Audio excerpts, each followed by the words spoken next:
Hello and welcome back to the Science of Concrete Materials class. This is lecture number 40 and we will continue our discussion on the durability. So far we have covered leaching and efflorescence and the sulfate attack. Today we will cover the alkali silica reaction and corrosion probably. Okay, so let's begin with the alkali silica reaction, or in more general terms, alkali aggregate reactions, but the most common form of it is the alkali silica reaction. So expansion and cracking of concrete, which lead into loss of strength and elastic modulus, can result from chemical reaction involving alkali and hydroxyl ions from the Portland cement and certain reactive siliceous minerals that often present in the aggregates. In recent literature, this phenomenon is referred to as alkali silica reaction. Pop-outs and exudation of viscous alkali silicate fluid are other manifestations of the phenomenon, a description of which was first published in the 1940s by Stanton, from his investigations of cracked concrete structures in California. That's where the phenomena was really discovered. Since then, numerous examples of concrete deterioration from other parts of the world have been reported to show that alkali silica reaction may become one of the causes of distress in structures located basically in humid environments, such as dams, bridge piers, and seawalls. Characteristics of cements and aggregates that contribute to this reaction, the mechanisms associated with the expansion, and the methods, for controlling this phenomenon will be discussed here. Okay, so as you can see here, the exterior manifestation of damage include irregular map cracks similar to this along the reinforcement, also the presence of the gel, and staining on the concrete. These are the telltale signs of the ASR cracking.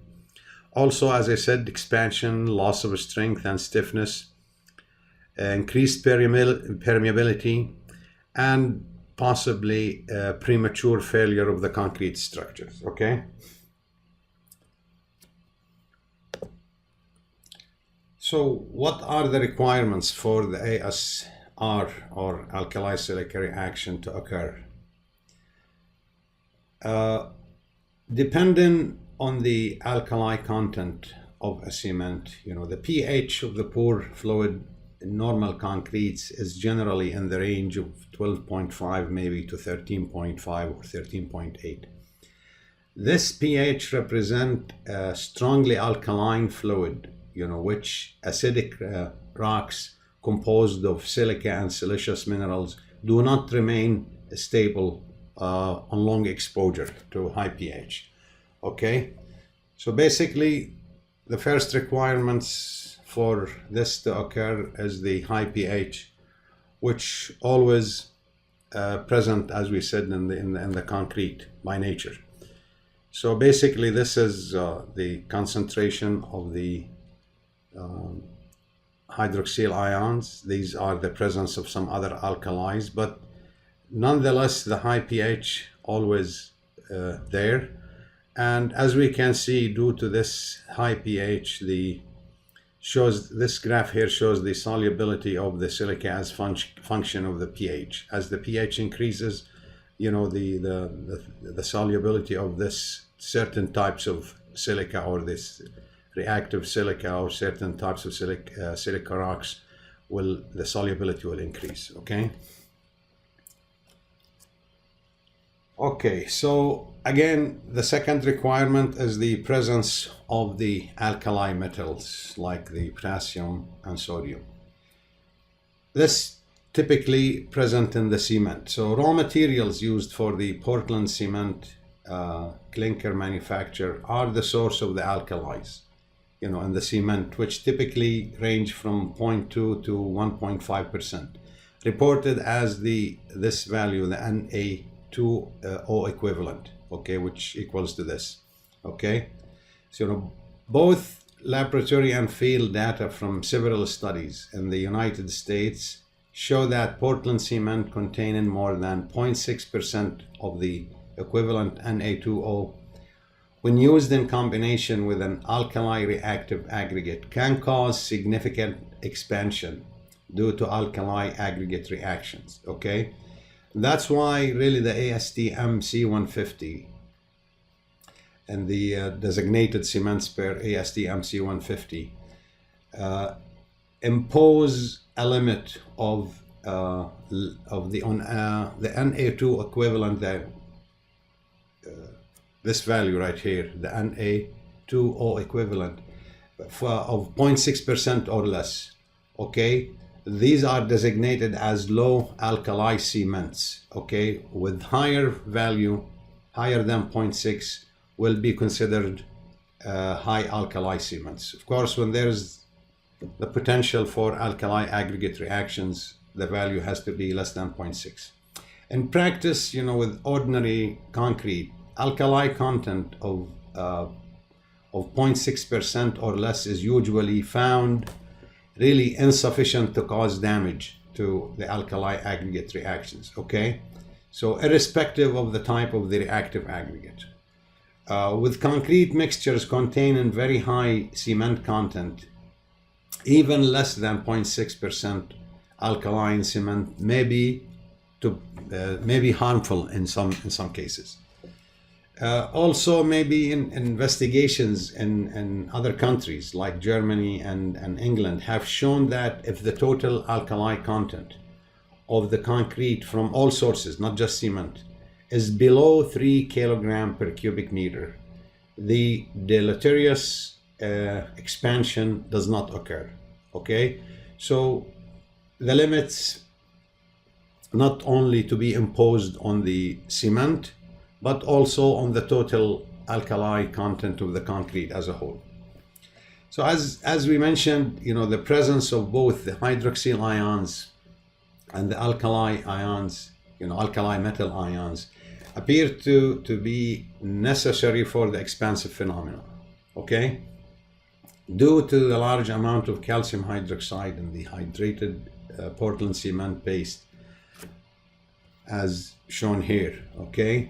The concentration of the hydroxyl ions in the pore fluid remains very high, even with low alkali cements, okay? In this case, the expansive phenomenon will therefore be limited by the short supply of the alkali metals, ions, unless, of course, these ions are furnished by another source, such as alkali-containing admixtures, salt-contaminated aggregates, maybe seawater or de-icing salt solution, containing sodium chloride that may have, penetrated the concrete, like, the de-icing salts used in cold climates.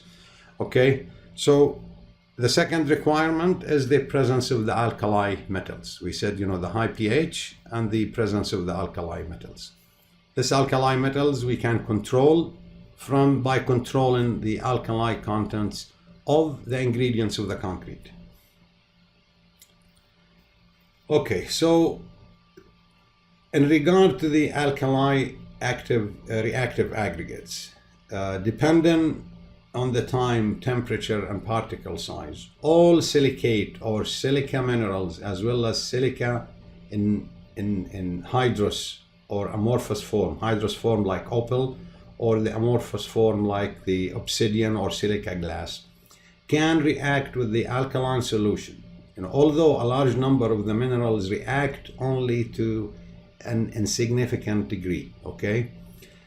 Other, minerals like feldspars, pyroxenes, amphiboles, micas, and quartz, which are the constituent minerals for granite, gneiss, schist, sandstone, and basalt, are classified as in aqueous minerals, okay?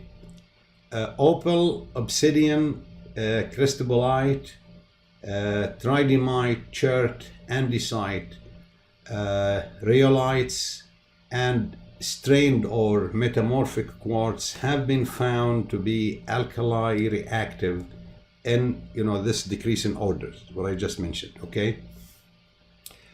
A comprehensive list, of the substances responsible for the deterioration of concrete by alkali aggregate reactions is shown here, okay? A few cases, of reaction between alkali and carbonate rocks have been also reported in the literature, but this will not be discussed in this class. Okay, so back to this report, this table right here. This table here shows, the reactive substance that is responsible for this alkali silica reaction, and its chemical composition and its physical character. And here it shows actually the type of rocks that will contain these reactive substances. Okay, so now we said, just to summarize, requirements for the alkali silica reaction to occur: we need high pH, which is present in the concrete by default, alkali metals like sodium, potassium, reactive silica, and of course the presence of moisture is necessary, for the formed gel to swell and cause expansion. Okay. All right. Okay, so let's look at how really the mechanism of expansion takes place. What is the mechanism of expansion? Depending on the degree of disorder in the crystal structure of the aggregate, okay, the porosity and also the particle size, the alkali silicate gel, of variable chemical compositions are formed in the presence of hydroxyl and alkali metal ions, as you can see here, okay? So the mode of attack is in concrete involves, the depolymerization or breakdown of the silica structure of the aggregate, okay? That happens, by the hydroxyl ions, followed, by adsorption of the alkali metal ions on the newly created surface of the reaction products. Okay, as you can see here. Like, in marine soils with surface adsorbed sodium or potassium, when an alkali silicate gel comes into contact with the water, it swells, by imbibing a large amount of water through osmosis. That's what happened, okay? So if the degree of restraint on the system is low, then the hydraulic pressure developed due to this expansion here, let me go back, okay, may be sufficient to cause expansion and cracking of the affected aggregate itself, the aggregate particle, and also the cement paste matrix surrounding the aggregate, as you can see here. This, could be the manifestation of it. Okay, so the solubility of the alkali silicate gel in water account for its, mobility from the interior of the aggregate particles to the microcracked regions, both within the aggregate and the concrete. The continued availability of water to the concrete causes enlargement and extension of the microcracks, which eventually reach the outer surface of the concrete, and the crack patterns, is irregular and is referred to as map cracking, as I showed in the previous slide. Okay, it should be noted that, the evidence of the alkali aggregate reaction in cracked concrete does not necessarily prove that this reaction is the principal cause of cracking. And again, if you see this material in the cracked concrete, within the crack, that does not mean it has been responsible for the cracking. Among other factors, development of internal stress depends on the amount, size, and type of the reactive aggregate present and the chemical composition of the alkali silicate gel formed.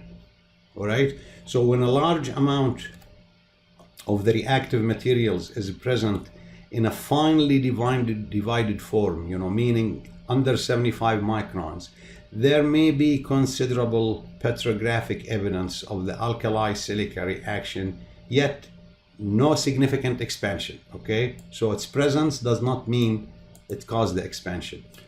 On the other hand, most case histories of expansion and cracking of concrete attributable to the alkali aggregate reactions are associated with the sand-size alkali reactive particles, especially in the size range from 1 to 5 millimeters.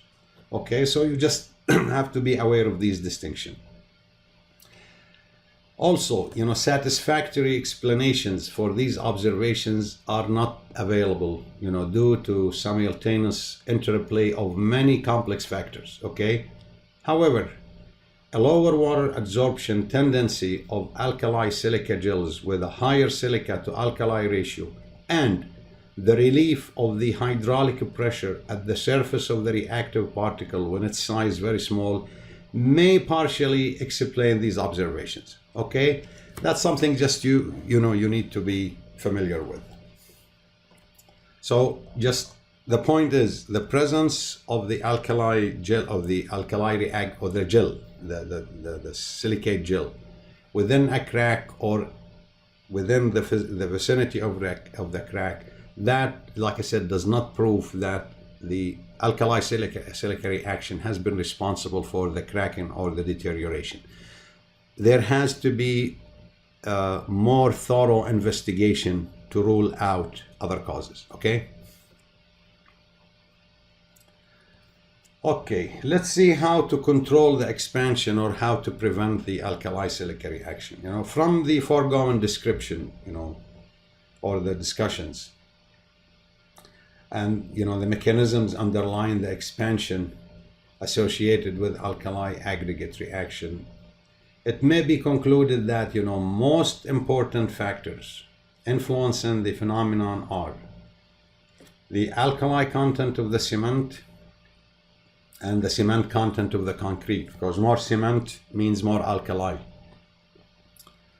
Second, the alkali ion contribution from sources other than Portland cement, such as admixtures, salt contaminated aggregates, and the penetration of seawater or de-icing salt solution into the concrete, okay? Third, the amount, size, and reactivity of the alkali reactive constituent present in the aggregate. Also, this has to be investigated. Four is the availability of moisture into the concrete structure, okay? So because the gel, in order for the gel to expand, it has to imbibe water. Number five, also the ambient temperature. Okay, so when the cement is the only source of alkali ions in concrete, the alkali reactive constituents are suspected to be present in the aggregate, okay? So experience shows that the use of low alkali Portland cement, and again, the value or the demarcation line less than 0.6% of the equivalent Na2O. This offers the best protection against the alkali attack, alkali silica attack, okay? So, for example, if beach sand or sea dredged sand and gravel are to be used, they should be washed with sweet water in order to ensure that the total alkali content from the cement and the aggregates in the concrete does not exceed the 3 kilogram per cubic meter limit, okay?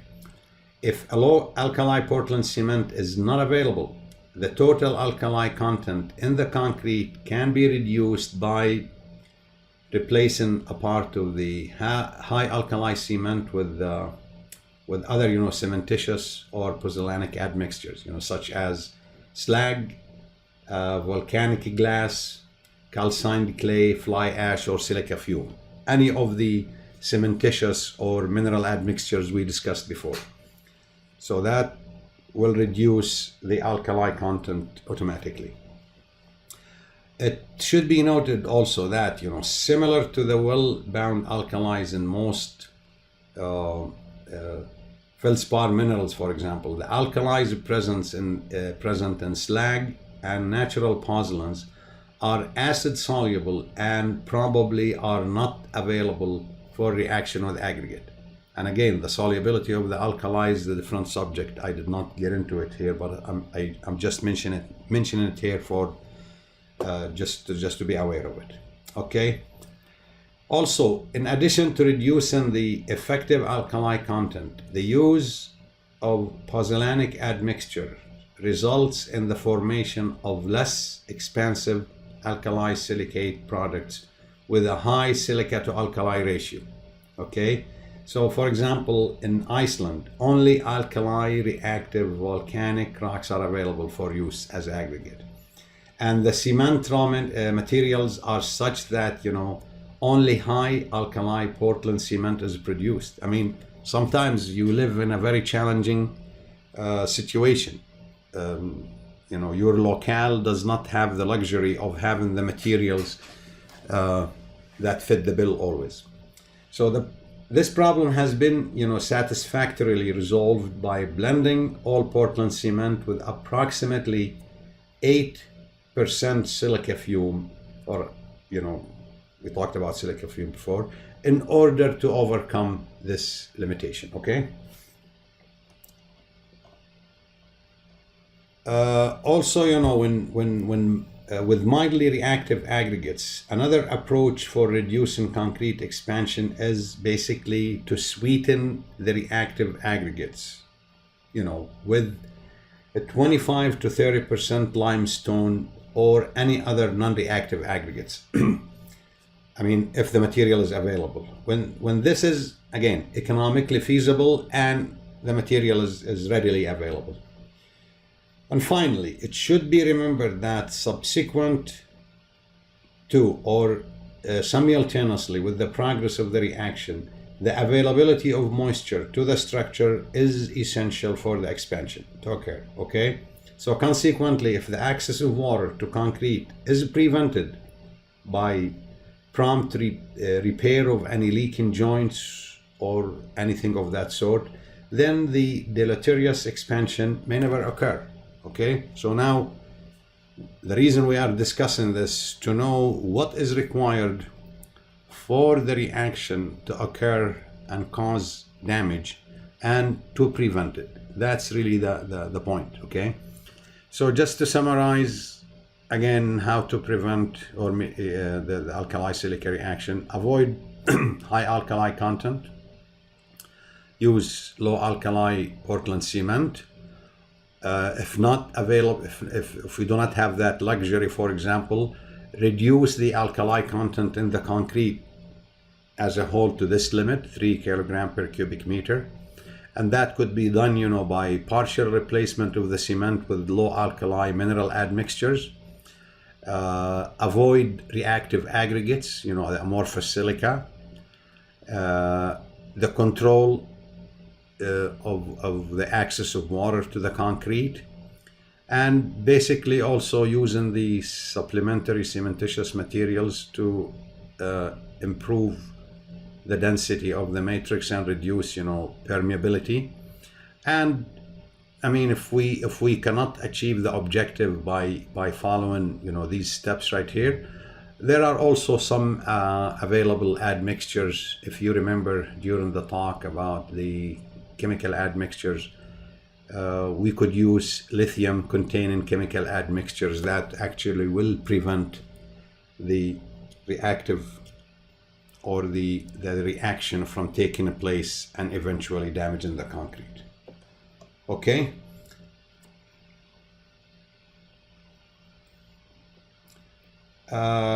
This is about the alkali silica reaction, and as I said, there is the more common term,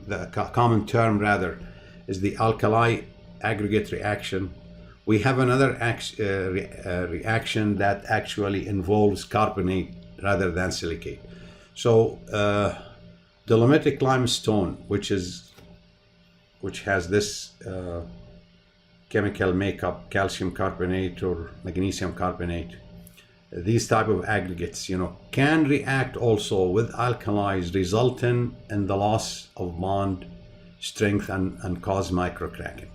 This is referred to as the alkali carbonate reaction. And again, I'm not going to go into details about this. I'm just mentioning this here, for completeness. You can read about it, or if you have any questions, you need to inquire further about this topic, you could probably email me. Okay. Okay, so let's move on to the other durability topic, which is the corrosion. We're still on the chemical types attacks. Okay, the corrosion of reinforcing steel is probably the major durability problem for concrete in exposed structures, such as highway structures and parking garages. When corrosion occurs, the formation of rust is an expansive reaction that leads to cracking and spalling of the concrete, above the rusting steel, as you can see, something like this in this photo. For corrosion to occur, the following must be available. Okay, we need an anode to form, which something that produces electrons, and a cathode, which something that accepts electrons. These two phenomena occur on the reinforcing bars. Of course, we need oxygen and water. These are related to the permeability of the concrete and usually come from the outside, from the environment. And we need, conductive electrolyte. Basically, the moist concrete provides that, which is always available. Okay, so that what has to happen in order for the corrosion and the damage eventually to occur. Okay, went too fast. Let me go back. I'm sorry. Okay. So corrosion is really an electrochemical process that requires a flow of electrical current. Okay, as you can see here. For the typical case of corrosion of iron, which is the principal element in the reinforcing steel, iron, oxygen and moisture must be available. As you can see here, moisture and oxygen will come from the environment, surrounding environment, and they're always there. At some locations on the reinforcing steel, the iron is oxidized. Okay. Elsewhere, it's reduced by the oxygen to produce hydroxyl ions. Okay, so this is what happens. Oxidation occurs at an anode, producing 2 electrons and a ferrous ion, as you can see according to this equation, 1A, right here. The reduction reaction occurs at the cathode, right here, where the oxygen will react with water and the electrons released from the anode. Okay, and the result will be the availability of hydroxyl ions. Okay, this is equation 1B. So in the case, again, in the reinforcing bar in concrete, the process requires the movement of electrons through the metal between the anode and the cathode, okay, and the availability of the hydroxyl ions to migrate from the cathode to anode, as you can see in this microcell here. Okay, so subsequently to what happened on the anode and the cathode, and at the anode, the hydrous iron oxides form, as you can see, usually the first of which is the ferrous hydroxide according to this equation. Okay, so we have, and again,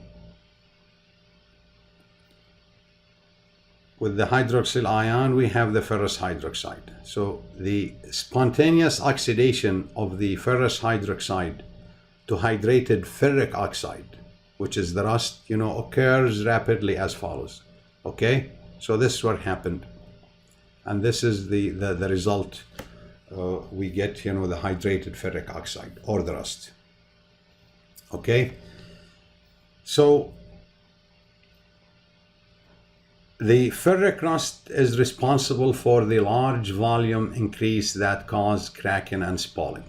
Okay, so when, you know, when oxygen is limited, such as in local regions that are fully saturated, corrosion may stop at equation 2A right here. Okay, forming, you know, green or black rust. In such case, you know, a bar can be completely corroded without cracking the concrete cover because it does not expand. Okay, and this graph right here show us the how the volume increase for the iron in the oxidation process from the iron oxide to the ferric oxide, ferric hydroxide, ferrous hydroxide, and the ferric hydroxide. You see, it's almost, you know, more than double. No, actually 3 times almost, or 4 times the size of the original iron, or twice that of the iron oxide. Okay. Okay, so more to know about corrosion. It could, you know, different areas on a reinforcing bar may develop what called active sites with different electrochemical potentials, and so set up an anode and cathode pairs or galvanic couples as explained here. Okay, you know, corrosion occurs at localized anodic areas. The development of anodic and cathodic areas can be caused by a variety of conditions, such, you know, as different purity levels in the irons, different amounts of residual strain, or different concentrations of oxygen or electrolyte in contact with the metal. The figure I shown earlier, as I said, is known as a microcell corrosion, this figure right here, with anodic and cathodic regions on the same piece of metal.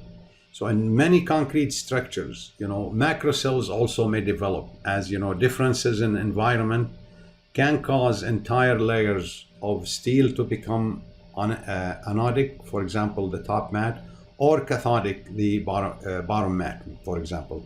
This greatly increases the rate of corrosion, you know, when the anode and cathode are not on the same bar. Limiting access of moisture or oxygen will inhibit the corrosion reaction, basically by limiting the formation of the hydroxyl ions at the cathode. Okay, so again, we said there are 4 requirements. If we can interrupt this reaction by making one of the components or requirements, by making it not available, then we can stop the reaction and stop the corrosion. Okay, how corrosion is initiated in concrete. Under normal conditions, with adequate concrete cover and in the absence of foreign ions, reinforcing steel does not corrode in concrete. All right? This is because in the highly alkaline environment that exists in concrete, which is pH greater than 13, due to the presence of calcium hydroxide and due to the alkali hydroxide that could be present in the pore solution, depending on the alkali content. The ferrous hydroxide that forms at the anode is oxidized to the gamma ferric hydroxide, as you can see here. Okay, so this gamma ferric hydroxide provides a tightly adhering passive oxide film. All right, I'm sorry, let me go back. On the surface of the iron, which, you know, limits access of oxygen and moisture to the metal and prevents corrosion. Okay, so basically that's in a normal situation with impermeable concrete, and we have high alkalinity or high pH of the solution, we end up with this passive film that, you know, protects the metal from corrosion or prevents corrosion. Now, if the passive iron oxide layer is destroyed, you know, basically causing a normal porous oxide layer, which is the rust forms. Okay, so again, if the passive iron oxide layer is destroyed, okay, then the porous oxide layer, which is the rust forms. Okay,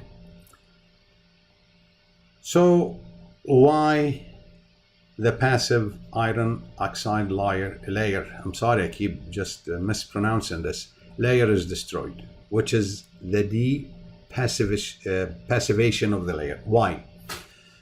The first reason is the drop in the pH to below 11.5. Okay, this could happen due to carbonation. Okay, so this happens when calcium hydroxide is converted to carbonates by atmospheric carbonation. Okay, as you can see in these equations right here, reaction with the carbon dioxide, we get calcium carbonate and water.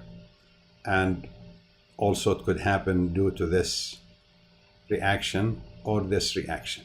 Okay, so the calcium hydroxide in the hydrated cement paste reacts to form insoluble calcium carbonate and insoluble bicarbonate. Okay, so the rate of penetration of CO2 in uncracked concrete, you know, follows that fixed second law with the depth of penetration that is proportional to the square root of time.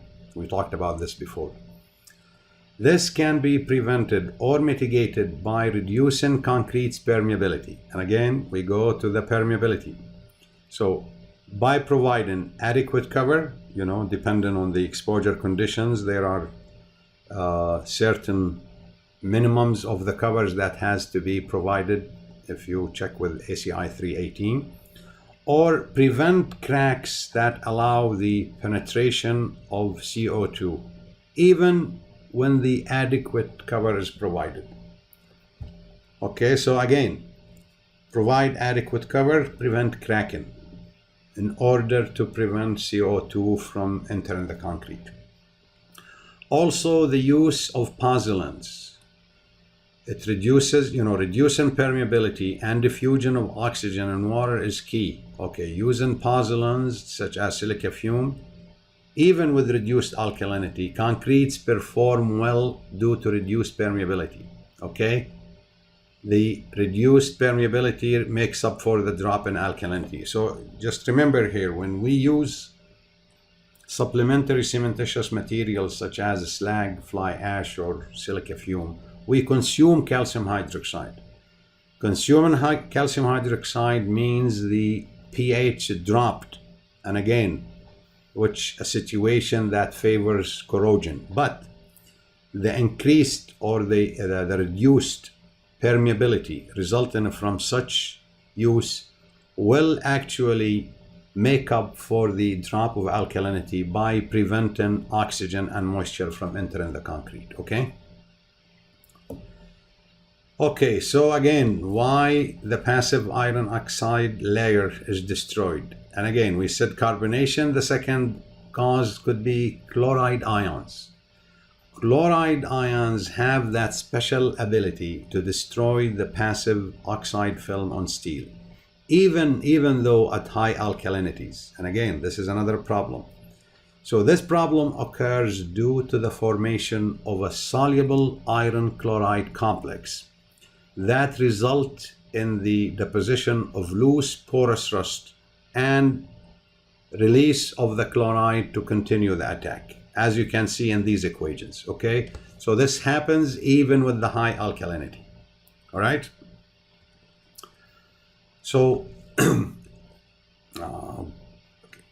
the amount of chloride required to initiate corrosion again depends on the pH of the solution in contact with the steel, as you can see here. Okay, so only small quantities are needed to offset the basicity of Portland cement. So chlorides, again, where do chlorides come from? They may enter concrete from three major sources.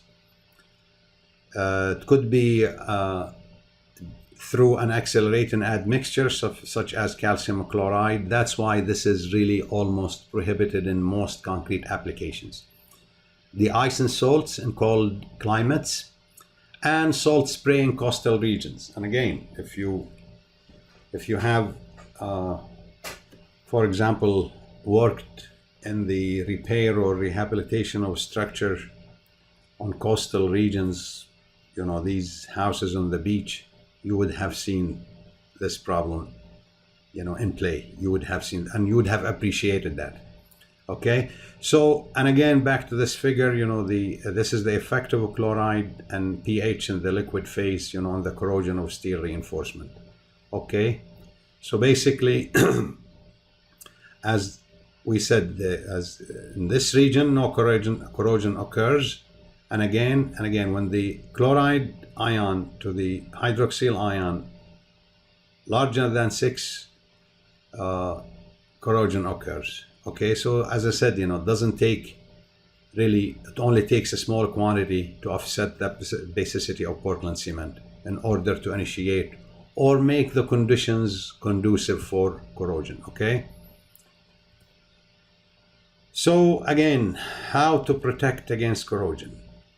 Based on what has been discussed to combat corrosion, the strategies must be to restrict the availability of oxygen and moisture and prevent an electron flow from the anode to the cathode. The strategies can be divided as follows. First, reduction of permeability of concrete. How? By producing high quality concrete with low permeability, adequate cover, use of the supplementary cementitious materials or the mineral admixtures, low water cement ratio. Also, to prevent or reduce the ingress of foreign ions such as chlorides, and reduces the diffusion of moisture and oxygen. Okay, so when we reduce the permeability, of the concrete, we prevent the ingress of the ions. Okay. Also, what we can do, we can use protective membranes on the concrete. This one again further reduces the ingress of foreign ions.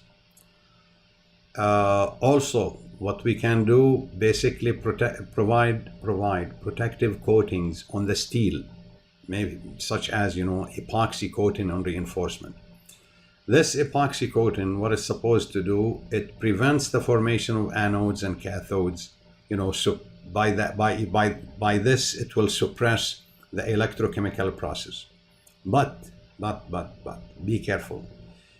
If damage occurs, on this coating, it appears, as has been reported, the corrosion will be accelerated as compared to non-coated bar. Okay, so again, I personally was never a fan of using epoxy coated reinforcement. It has been used, it's out there, many engineers use it. I have not used it, and I always resorted to other ways to prevent corrosion, not using epoxy coated reinforcement. Okay. Another strategy is to use cathodic protection. Okay. Basically, the cathodic protection, what we do is the suppression of the electrochemical process.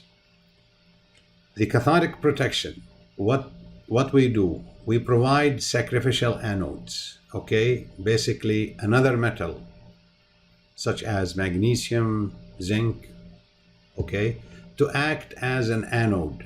Okay, and reinforcement will be made the cathode. Okay, so by this we provide some material as a sacrificial material to corrode and protect the steel. Also, what can be done is the use of some inorganic corrosion inhibitors. This will help, suppress the electrochemical process. The most widely used inorganic inhibitor is calcium, which converts ferrous oxide to the gamma ferric hydroxide, which is deposited on the surface to maintain the passivity of the steel. Okay, so these are just some ways that you can combat and mitigate the corrosion of the reinforcement. Okay, so basically I will stop right here, and next lecture I will discuss the remaining topic, which is the freeze thaw cycles. Okay, so thank you for watching, and I will see you next time. Thank you.